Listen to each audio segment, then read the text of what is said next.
কথায় আছে মায়ের থেকে মাসির দরদ বেশি। বাংলাদেশের ওপর ভারতের অপ্রয়োজনীয় ভালোবাসা তারই প্রমাণ দেয়। বাংলাদেশের প্রসঙ্গে নাক গলানোর অভ্যাস ভারতের পুরনো স্বভাব।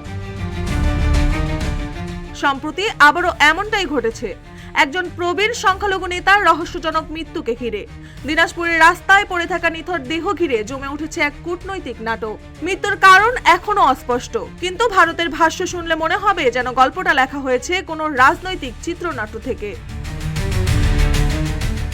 দিনাজপুরের ভবেশচন্দ্র রায়ের মৃতদেহ উদ্ধার হওয়ার পর হঠাৎ করে ভারতীয় কূটনৈতিক মঞ্চে ঢুকে পড়েছে সংঘটিত নিপীড়নের প্রসঙ্গ।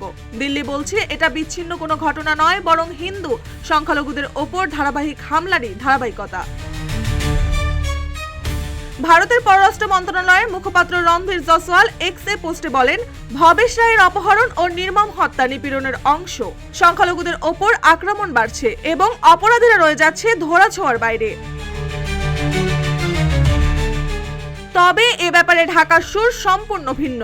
প্রধান উপদেষ্টার প্রেস সচিব শফিকুল আলম এমন মন্তব্যকে বলেন ভিত্তিহীন এবং দুঃখজনক। বাংলাদেশ এমন দেশ নন যেখানে সংখ্যালঘুরা সরকারের সমর্থনে বৈষম্যের শিকার হন। ভবেশ রায়ের শরীরে কোনো দৃশ্যমান আঘাত নেই, ময়নাতদন্তে তেমন কিছু উঠে আসেনি।